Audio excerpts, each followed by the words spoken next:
Good afternoon. Welcome to the University of Tulsa and the Lorton Performance Arts Center. We welcome you to celebration of the life of Dale McNamara, and you all know what a life it was. My name is Don Tomkowski. I'm director of the Athletic Communications Department here at the University of Tulsa. I first came in 1984, and Dale was kind of like a second mom away from home. I came from Cleveland, Ohio, and all the way to Oklahoma, and she treated me so special, as I'm sure she treated so many of you. On behalf of Cathy and Melissa and the McNamara family, thank you for attending. Thank you for being a part of Dale's life for so many years. One of my roles today is to explain just a little bit about today's event. And again, it's a celebration of life. Fortunately, you have this program, so I don't have to tell you much about today's event. You will see the speakers that we have. One thing I would like to do, you've seen the young ladies that just came in, our ushers for today. I'd like to thank our current women's golf team for being the ushers and also being a part of Dale's life the last few years. Following our speakers, you'll all be invited to stay, continue to watch the slideshow if you'd like, but for sure, we want you to join the family in the lobby for refreshments and the opportunity to share stories about Dale amongst yourselves. I came across a newspaper article a couple weeks ago. It was when Dale was still playing the game as an amateur. The headline read, "Adjectives won't describe Dale. She makes game look simple." I kind of disagree with that, with the headline writer. There are numerous adjectives to describe Dale McNamara. Most all are positive adjectives. That's all I have in my memory of Dale, are just positive experiences and positive attitudes. But for someone, myself, who cannot hit the damn little ball off the tee, I did agree that Dale did seem to make the game simple, both as a coach and obviously as a player. To TU Athletics, Dale was a trailblazer, a competitor, a leader, influencer, and friend. She will forever be known as an iconic figure, not only in sports history, but in the collegiate golf world. Instead of me going on and on, our video department, our broadcast department, when Dale passed, put together a video, and I figured it's best to play it because you'll see a number of the girls that played for Dale and their memories and what Dale was like as a coach. So instead of hearing me, I thought you'd rather hear from the girls, many of them who are with us tonight. Dale McNamara was the first and only University of Tulsa head women's golf coach from 1974 to 2000. She coached countless All-Americans, won some 81 tournament titles, 5 national runner-up finishes, and of course, 4 national championships. All of those great numbers aside, Dale McNamara's lasting legacy is the impact she had on young women. Dale started from the very bottom. She gave us all a chance to be the best we could be. Coach Dale McNamara meant to me being able to be coached and mentored by, in my opinion, and a lot of other people's opinion, the best women's golf coach there ever was. You know what? She just, she was able to really capture those things and find those points of contact. And I have nothing but good to say. She was tough when she needed to be, but she had a really big part in who we are today because of those years that we had in college with her. She just instilled in me hang in there, chin up, and confidence, great confidence. She was tough. She was a tough coach. But she made us better people. So she was just, she was wonderful. I've never met a coach like that. So positive, so energetic, and makes you feel like you're the best. And she's a recruiter. She was that way in recruiting. That's why she got some of the best players in the country. Just a great role model as a woman, to have done what she did in coaching, looking back now, having a family, having kids, being tossed into coaching when, she didn't have any practice or at it before she took that job, and making a program that was, one of the best ever. She saw fire in all of us, and fire that she wanted to bring to the team. There was not a player on our team that didn't know that we were coming to this team to win, and we wanted to win nationals, and that's what we were always focused on. She was my coach. She was kind of my surrogate mom sometimes. I knew I could always talk to Dale if I had issues. I felt like she was one of my cheerleaders, and I feel like she wanted us all to succeed. I'm just so grateful to her because my whole life, I grew up, matured. The girls with me are my great friends. It's amazing what she was able to instill in us, and most of us went out on tour. Most of us were very successful out on tour, and a lot of that was because of her. She had an amazing way to make you feel like even if you're playing poorly, you were the greatest player out there. Dale was larger than life, let me tell you. She really was, and she was really good to me. She was, and I appreciated just her toughness. Even though as young adults we didn't want to always listen to her, when you look back on it, we were blessed very much by her.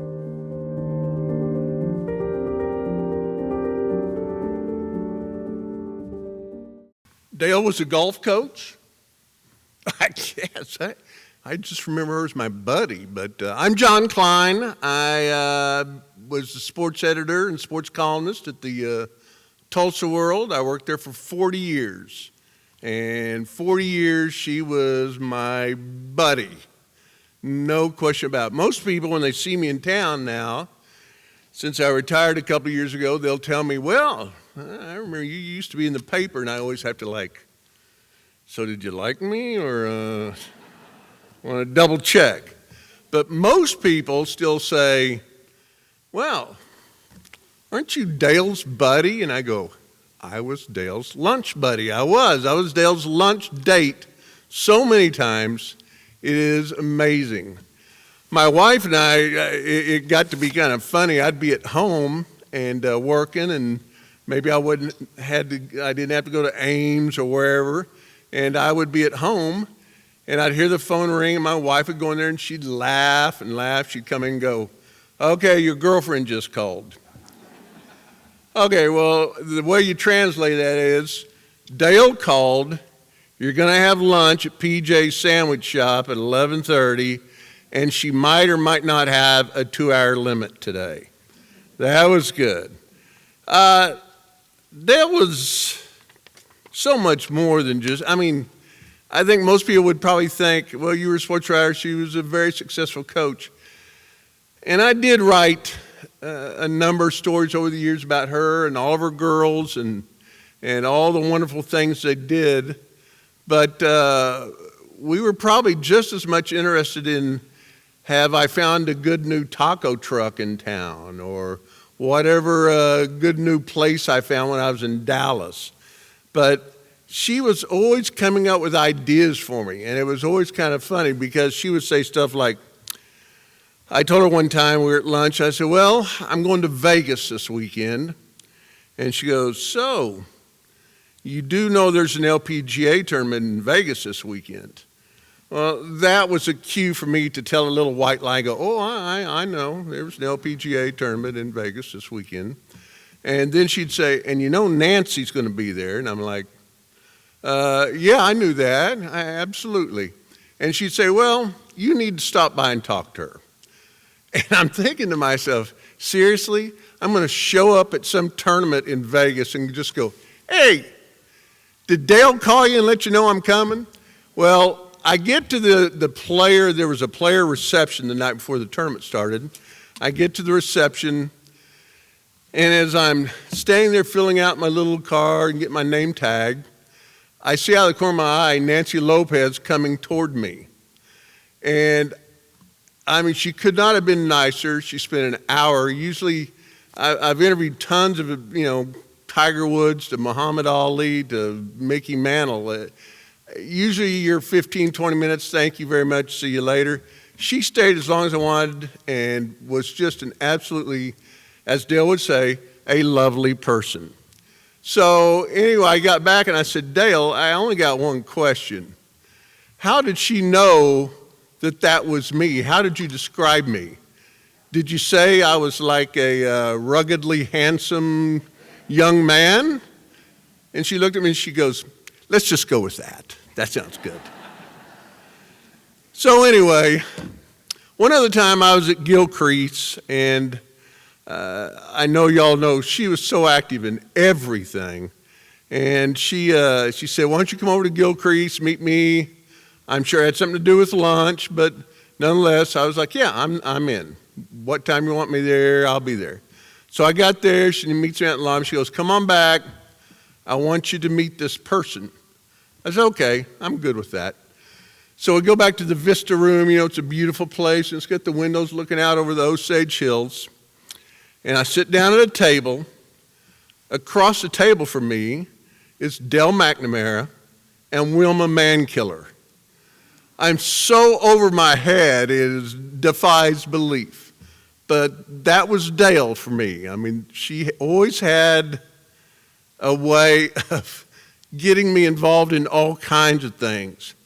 I know she was a tremendous coach, and I know she was tremendous with all her players and all the people she came in contact with. But I just loved Dale for who she was. She was just a fun, funny, smart, kind, sweet person. And, you know, God only made one of her, but she was absolutely sensational. My name is Maggie Roller, Maggie Kelt when I played for Dale in the 80s. And Ken McLeod, where is he? He helped me edit this. It was 2,800 words. I got it down to 1,800, Melissa and Cathy. So he said, Mags, you need 2 more minutes because you're going to cry. So what an honor to be chosen to speak on this special day. Thank you, Cathy, Melissa, for this privilege. I met Coach when I was 16 in 1983 at an AJGA at Bear Creek in the DFW area. I remember being intimidated. Coach had that presence about her. I knew Melissa, I knew Carrie Ruffer, Adele Lucan, and some of the other girls on her team, yet I was set on going to SMU. I had a great relationship with then Coach Earl Stewart, and I was ready to sign. It was my senior year at J.J. Pierce High School, and I started receiving these amazing letters from Dale. No one could write a letter like Coach. Fast forward, I ended up signing with Tulsa my senior year. My life changed forever in Tulsa, in more ways than one.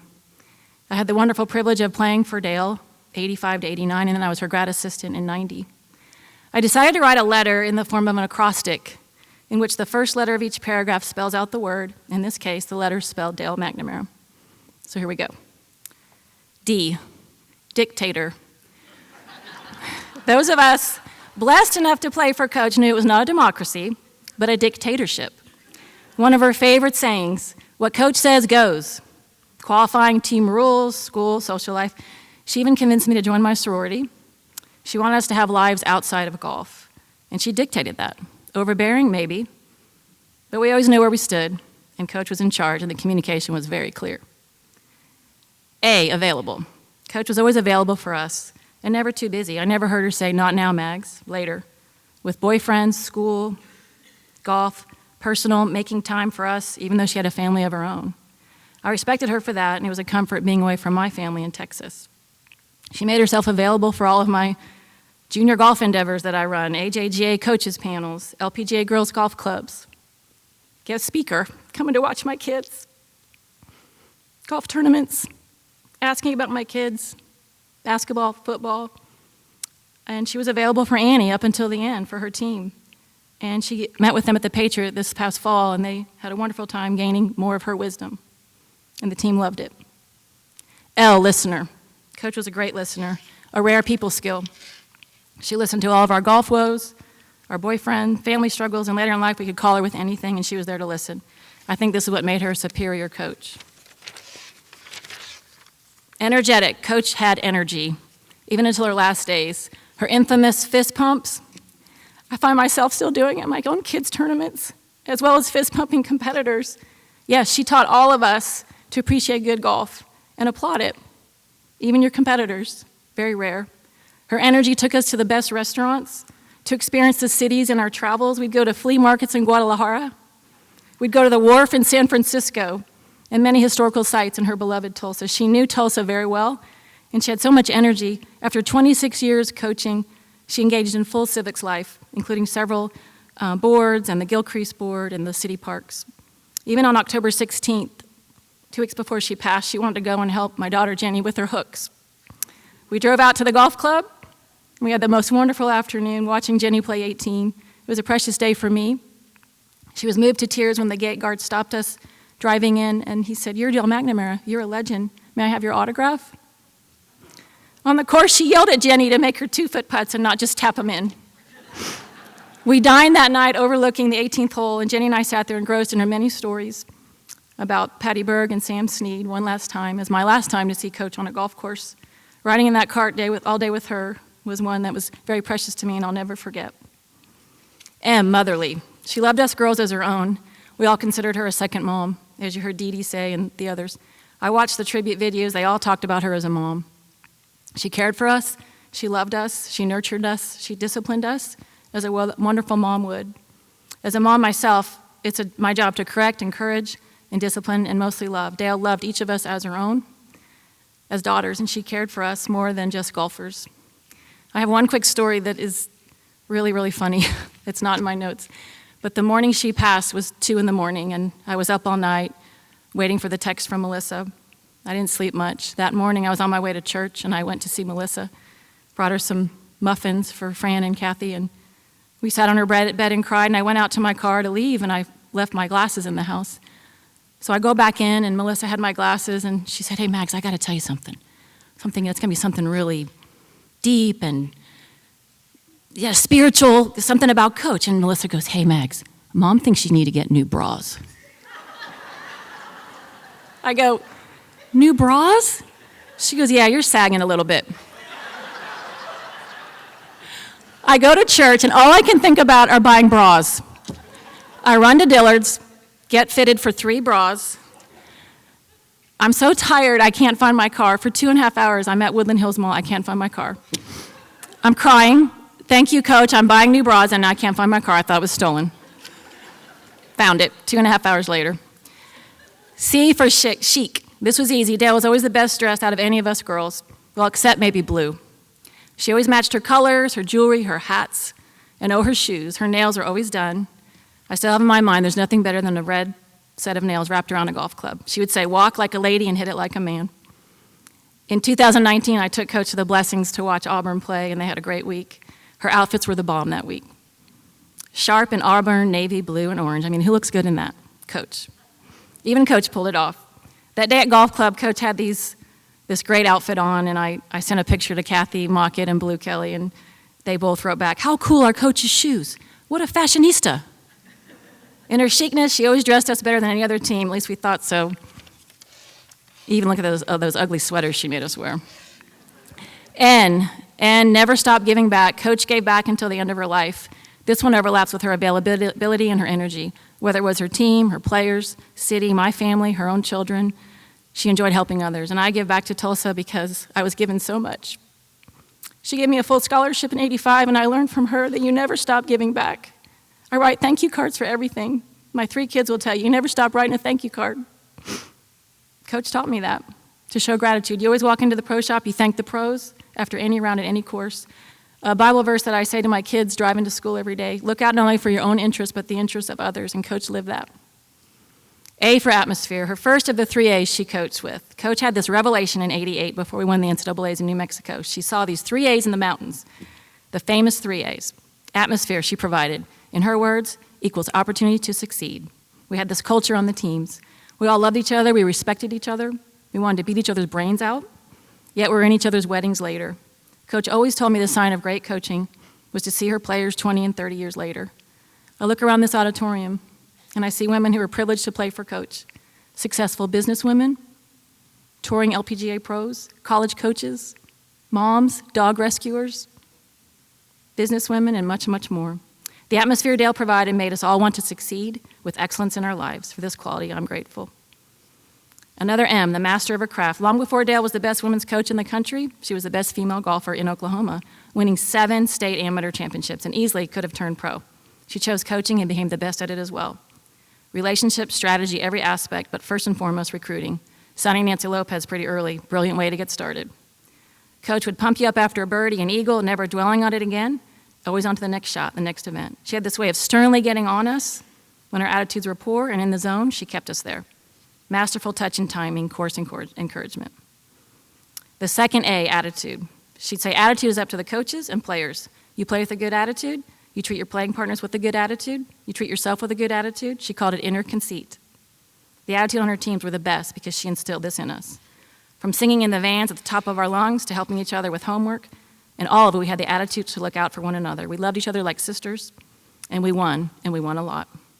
I think Coach had the secret to winning, getting girls to buy into a good attitude, and you can do anything. R, respect. She taught us to respect the course. Never, ever throw your flag stick down. That would damage the golf course. Lay it gently. Don't damage it by throwing it. Respect others, respect the golf shot, respect the city of Tulsa and all of its beauty and people, and respect yourself and how you dress and act. The final A, ability, the final of the 3. Atmosphere, attitude, then ability will flourish. She recruited studs. I look at the list, many here today. I look around this room. Women also were not super famous LPGA stars, but Coach got the most ability out of each of us. She coached us to be the best players we could be. I'm grateful for this woman in my life. She, for years, affectionately called me her third daughter. My life changed forever because of Coach. It was here in this city that I became a Christian, and God opened my eyes to a need of a Savior in Jesus. On the back of this picture behind me, the next one, with Blue and Cathy. On the back of it, she wrote, "The addition to you, Maggie, in my family has been and continues to be a gift from God. I love you so much." So here's to Coach. May we all remember Coach when we take a full stance for the 2-foot putt, when we lay a flag stick down gently, when we applaud shots with a Dale fist pump, when we paint our nails to look amazing on the grip, when we wear a pair of fancy silver shoes, and especially when we put on a new bra.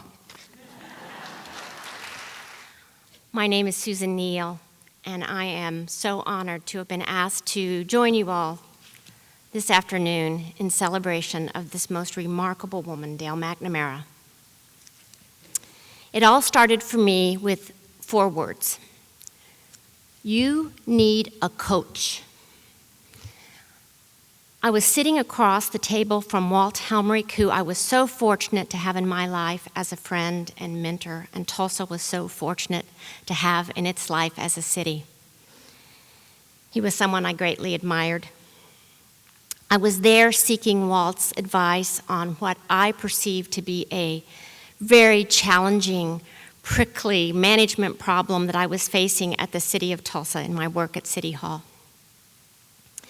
But if you knew Walt Helmrich, you knew that he seldom gave advice.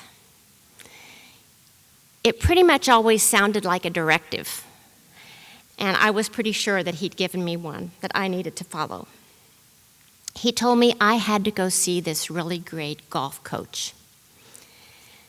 And I could tell he understood my skepticism. Why did I need to go see a golf coach?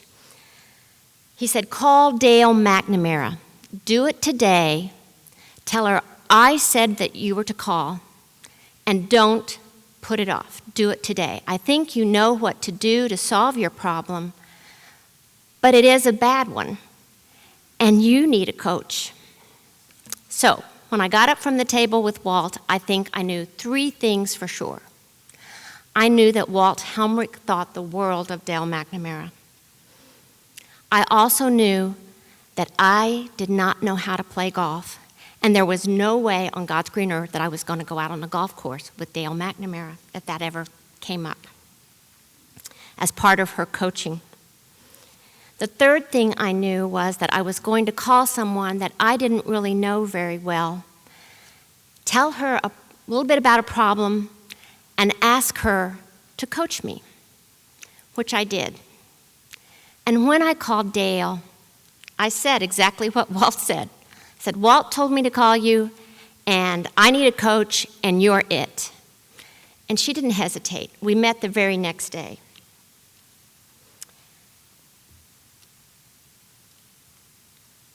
have to admit, when I shared the challenge or that I was facing, I thought, how is she going to react to this? What will be her experience that will lead her to guide me here?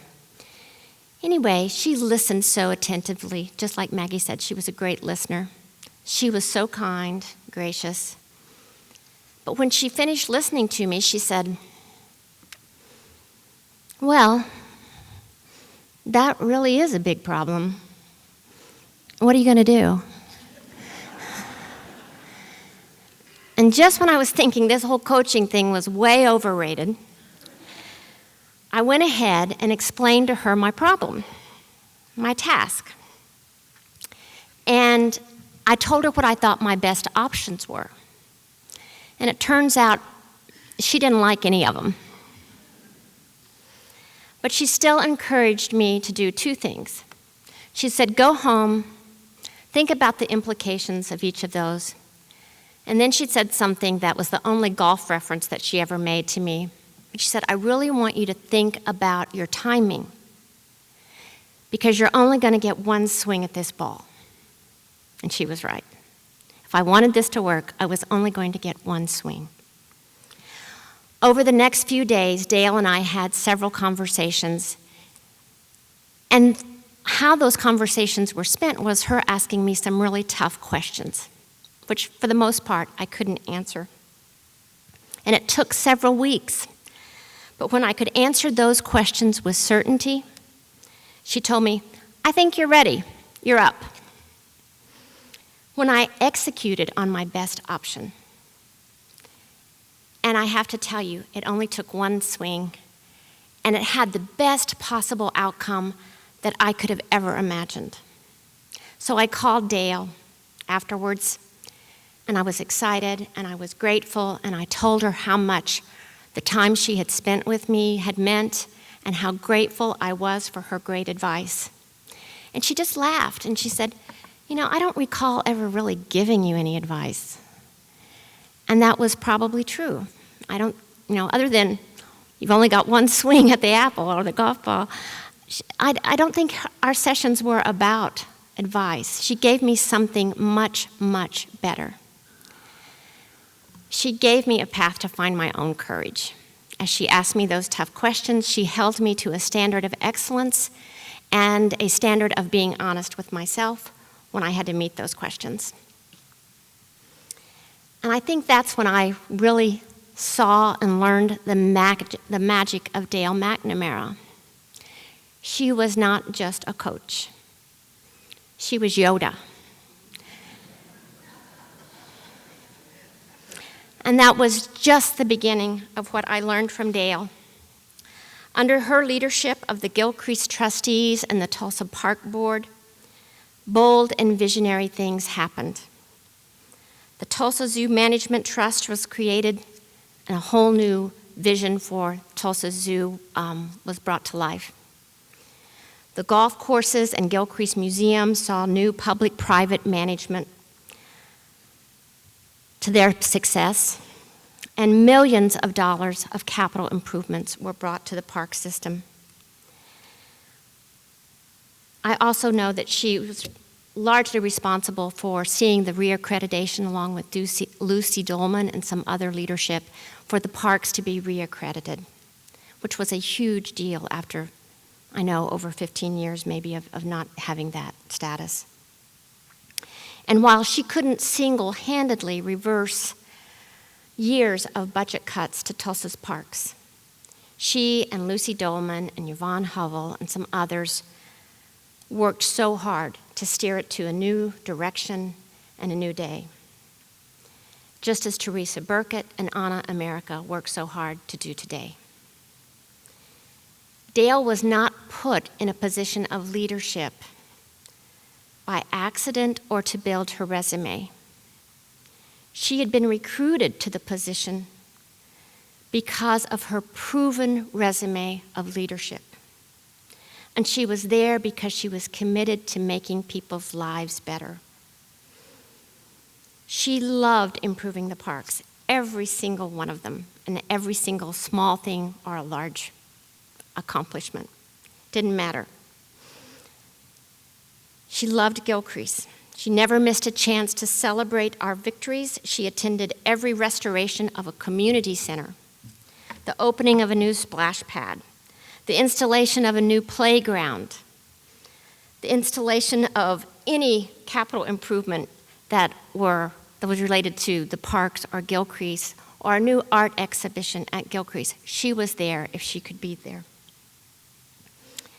I can't count the number of times she helped save the First Tee program, which was a program to introduce to kids in underserved communities the opportunity to learn how to play golf.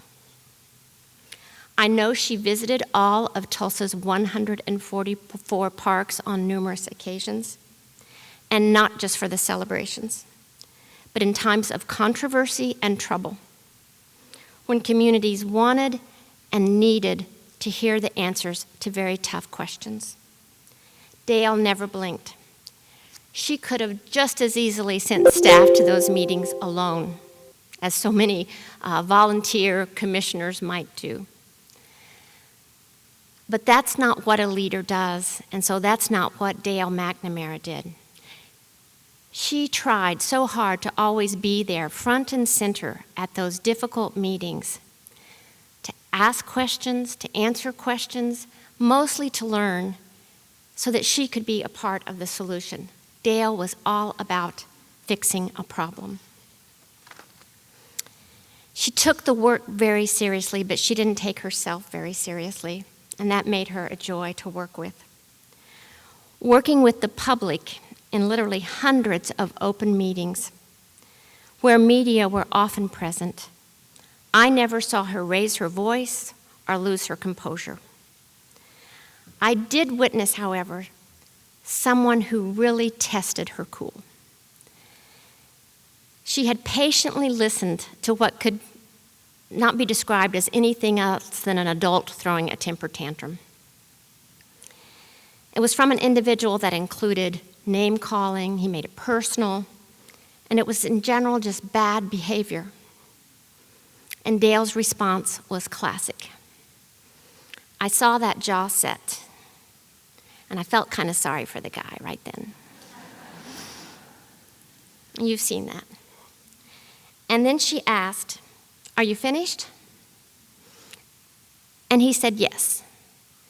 And then she just waited a minute, and she told him to go home. She thanked him. She told him to go home, put on your big boy pants, and when you can behave, you can come back. And then she moved on to the next agenda item like nothing had happened. It had been great advice for that individual. And even though she received kudos from all quarters for the way that she handled that, when she read her remarks on the front page of the Tulsa World the next day, she and I were talking about it, and she told me, you know, that didn't really help solve the problem, and I'm going to have to do something a little different. And to her credit, over time, she reached out. She did do something differently. She reached out to that individual, she and Lucy, and they worked together over a period of time, and the result was an award-winning dog park for the city of Tulsa. She was always willing to do the work to solve the problem. And for those of you who don't know, the park board is also the same group of individuals that serve as the Gilcrease Board of Trustees. So for the time that she was in service to the city in those capacities, she was chair of both. In 2017, when Gilcrease found itself without an executive director, Dale just thought that was a problem she could and should help fix, which I was excited about until I found out that she saw me as the fix. And I was still excited about it. But the next thing you know, I've been serving as executive director for Gilcrease Museum for just over 5 years. So yes, the words, "you need a coach," changed my life in a big way, so beware of those words. To know Dale was to know that she loved Gilcrease Museum. When she retired from public service, she challenged herself to participate in the academic rigor that's required to become a docent at the museum. That is no small test of someone's intellect. At the age of 81, Dale McNamara became a Gilly and a docent. She loved that organization. She loved the Gillies, and they loved her. And to quote the chair of the Gilly organization, Nanette Trissler, she said, "You knew when Dale was there because she absolutely lit up the room," and that's true. To know Dale was to also know that she was a force for good. She was fierce, she was funny, she was fearless. And I think she would laugh to know that I worked very hard to only select F words to describe her.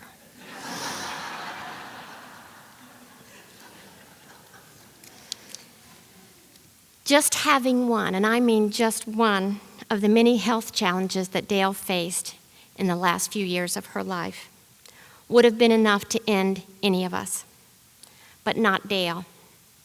She came back each time fighting back for more life. And even though she bled blue for TU, she clearly defined for all of us what it means to be among the fighting Irish. And my one last thought, I think it's only fair that we warn, as we celebrate Dale today, that we give fair warning to those angels. Any of them who might have been falling down on the job lately or slacking off a bit, you're going to want to shape up. Or you just might get your wings clipped. Because any team of angels that Dale McNamara is going to join is going to have to be the best damn team this side of her paradise. Just saying, if you let her coach you, she'll make it a walk in the park. Thanks, Dale. We love you. Good afternoon. Thank you all so much for coming this afternoon. I'm Cathy McNamara, Dale's oldest daughter. And I'm going to try and get through this. When Mom was about 5 years old, she had the Shirley Temple curls, and she knew how to bounce around with them. So one day she's walking down the street with her mother, and a gentleman is walking the opposite way, and he stops and he says, "Little girl, you have the most beautiful curls." Well, at that point, Mom puts her hand on her hip and looks up and says, "I know it." Well, at which point my grandmother was appalled, and she said thank you to the gentleman, and took her hand and dragged her briskly down the street to have a private conversation. The private conversation started with, "Young lady, you do not ever say, 'I know it,' when you're given a compliment. You say thank you. You might know it, but you keep it inside. You have to be respectful, not rude." I think that may have been the beginning of Mom's realization about having inner conceit, or some would say your inner confidence. You know, it's in here, in your heart, and you keep it here. I know that was something that remains a valuable lesson both to myself and my sister, because we know it. Another little story, the family took a summer vacation to Cripple Creek, Colorado, and stayed at a dude ranch. I was 11 or 12 years old at the time. Now, our father was not much of an out-in-the-wilderness kind of guy, but Mom loved the outdoors.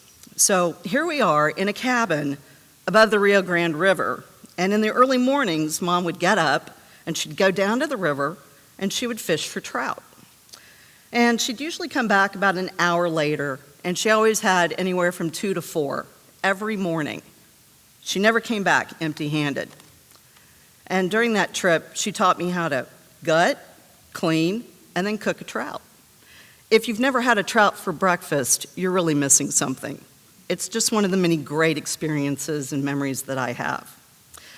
The last story that I'm going to tell you is about another little family trip. We had gone to Santa Fe, New Mexico, and and Dad and Melissa had gone off to do something. And Mom and I went to have a mother-daughter lunch.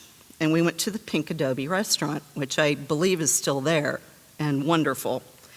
And as we're finishing lunch, Mom said, "Hey, would you like dessert?" I said, "Sure. What are you going to order?" And she said, "I'm going to order cheesecake." I was like, "Cheesecake?" Okay, remember, I'm 14 years old. Cheesecake to me was a white cake with melted cheese on top. And I was just, ew, that is disgusting. I'm not having cheesecake. Well, Mom looks at me and she said very quietly, "Have you ever tried cheesecake?" Well, I said, "No, I hadn't." "Well then, how do you know you won't like it unless you try it? You should try everything at least once, and then you can make your decision about it. But if you don't like something, you don't need to be negative. Just say, 'It's not for me.' And please, don't roll your eyes." So when the cheesecake arrived, and it didn't look like I thought a cheesecake would look like, I took a bite. And to this day, cheesecake is actually one of my favorite desserts.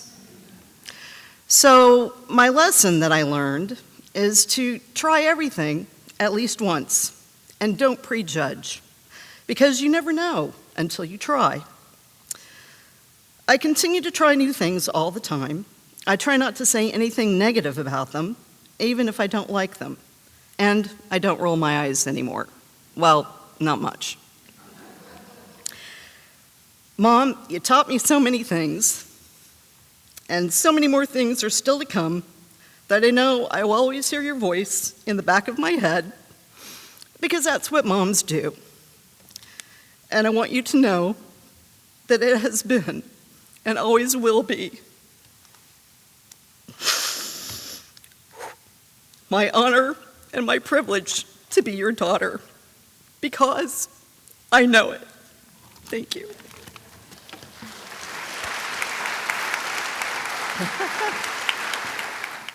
I am Cathy's sister, and I'm Mark's wife. Thank you all for being here at this celebration of our mom's life. Cathy and I look forward to having more conversations with all of you out in the lobby after my closing remarks today. I want to thank all the speakers, some great stories, just wonderful, for sharing the thoughts, their memories. I want to thank Rick Dixon, the TU Athletic Director, for your comfort and your support over the last several months. To Annie Young, TU Women's Golf Coach, you and Michaela are doing a great job with the team, and my mom was really proud. And to the young ladies of the golf team who are honorary ushers today, keep up the good work and listen to your coaches. And Jenny, you made an old coach very happy that an 18-year-old would still listen to her. She loved your relationship and really cherished it. And our dear Fran, thank you for always being there for us in her times of tears and times of need. And thank you for making today special. I want to show my gratitude to my sister Cathy. The past 14 years have been pretty tough. As Susan mentioned, she had a lot of physical issues, a lot of health challenges, and you have been a GDJ. That's our little secret word for each other, and you have been amazing, and I love you. To my husband, Mark, for taking Mom on adventures around Arizona, around Auburn, and just spending time with her and reassuring her that you would take good care of Cathy and I. What a hell of a life Mom lived. So many lives she touched, influenced, and inspired. And boy, did she love. Mom was the only child of Lloyd and Ray Fleming. Grandma wanted Mom to be a debutante, a dutiful housewife, a socialite, and a loving mother.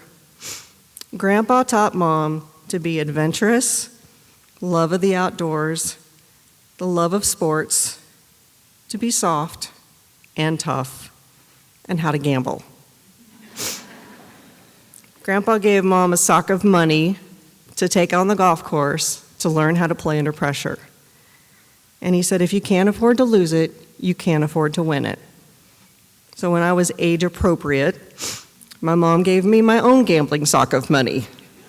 Thanks, Mom. When it came to golf and life, my mom was a perfect blend of her parents. Grandpa would tell her, walk like a lady and hit it like a man. To my grandma's delight, she joined the Junior League, her first volunteer actions to support her beloved city of Tulsa. And she volunteered for the Tulsa Zoo as one of her duties for the Junior League.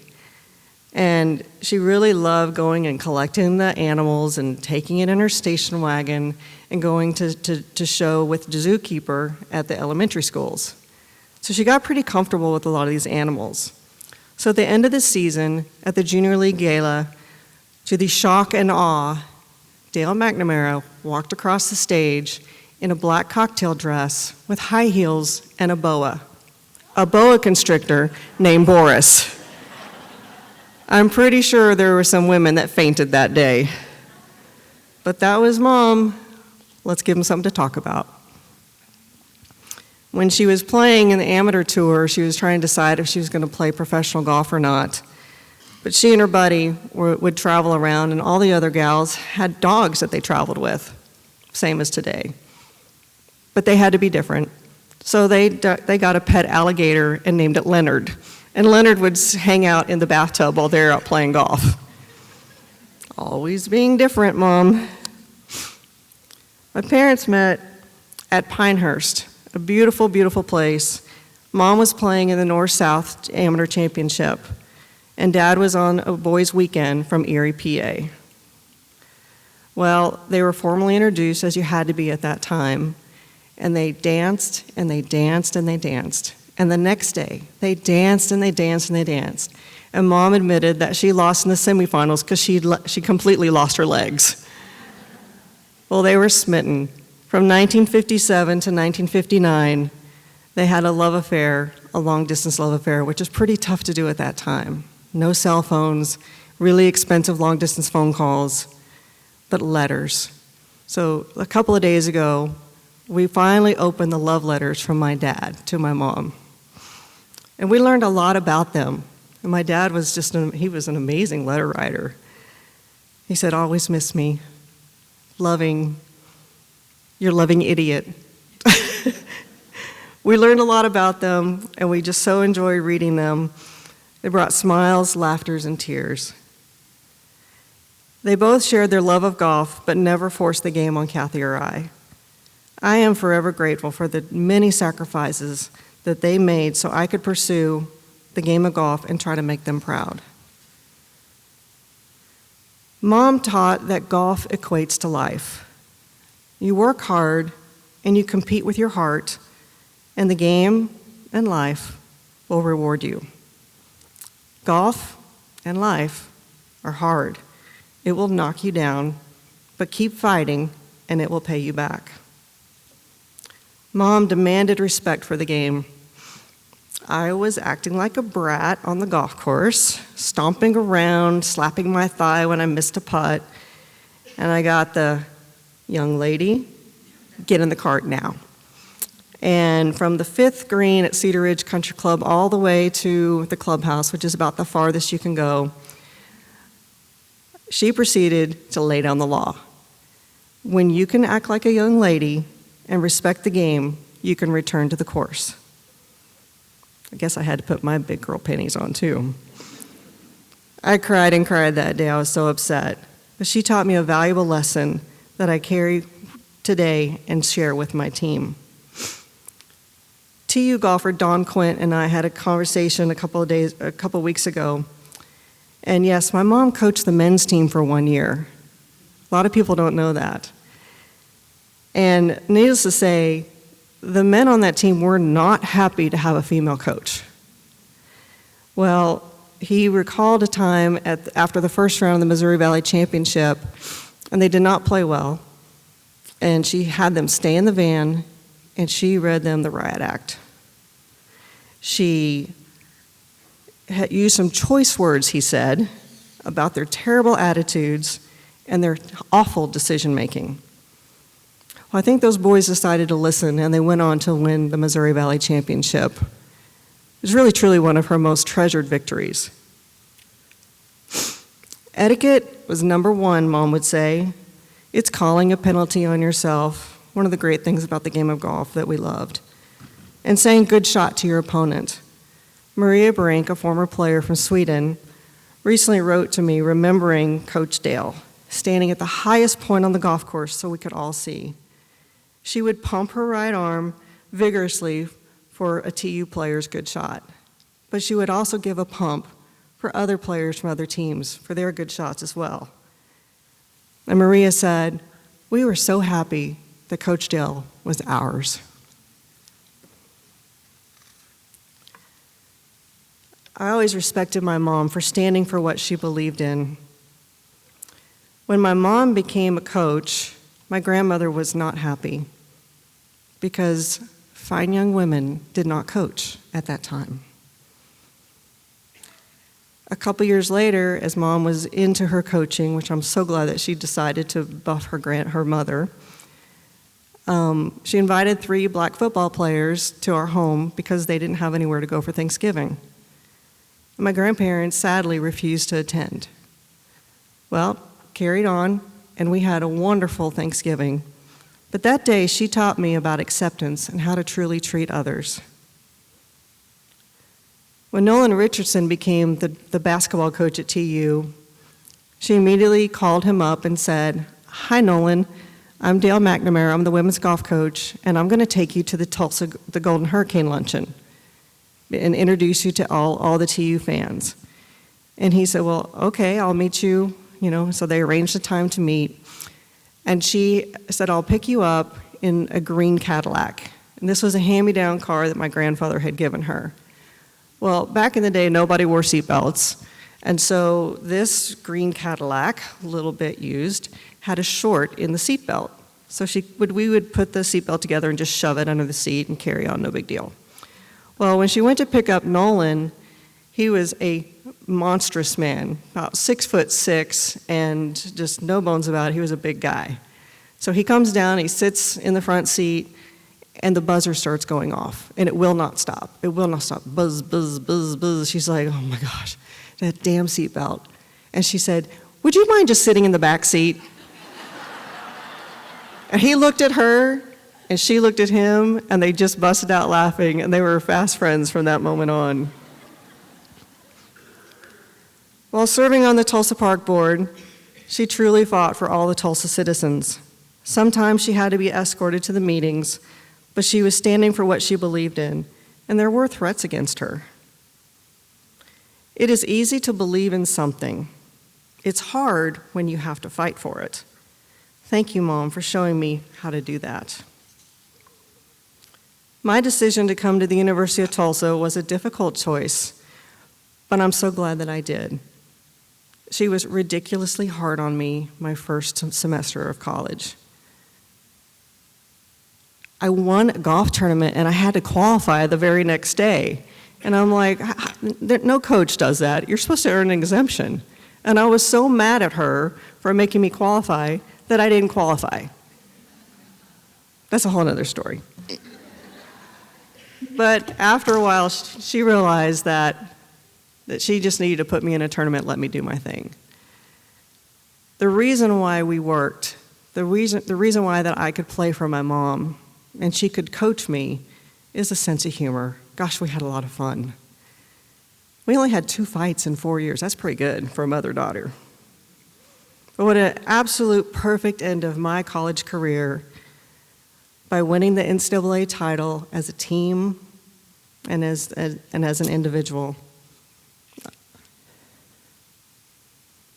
I can still see my parents walking up the 72nd hole, walking hand in hand, with tears streaming down their face, as her team and her daughter won the national championship. Absolute Cinderella story.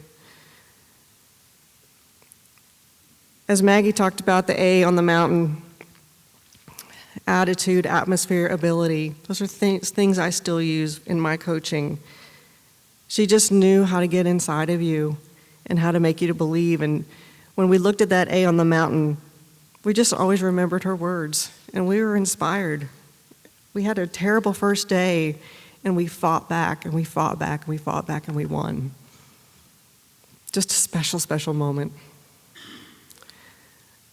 I just want to thank the former players, the current players, male and female players. She may have taught you something along the way, but each of you taught her something as well. So this final story is for you. Dale McNamara, legendary golf coach, great golfer on her own, loving wife, wonderful mom. All the stories you've heard today, this last story is her legacy, and one you will not forget, so enjoy. My player, Michael O'Berry, just finished her eligibility just this last year, and she got an internship with FootJoy. So she was up in the Northeast, traveling around with her mentor, learning the game, learning the ropes of being a rep. And so go to many, many golf courses and develop relationships. And so she walked into the pro shop at this course on Long Island, and like not knowing anyone there. And there's a young girl that was working behind the counter, and they start chatting and said, "Oh yeah, did you play college golf?" "Yes, I played college golf. I played at Auburn." "Oh, where'd you play?" She goes, "I played at University of Tulsa." She goes, "Really?" She goes, "My mom's my coach's mom coached there." And she goes, "Oh, Coach Dale."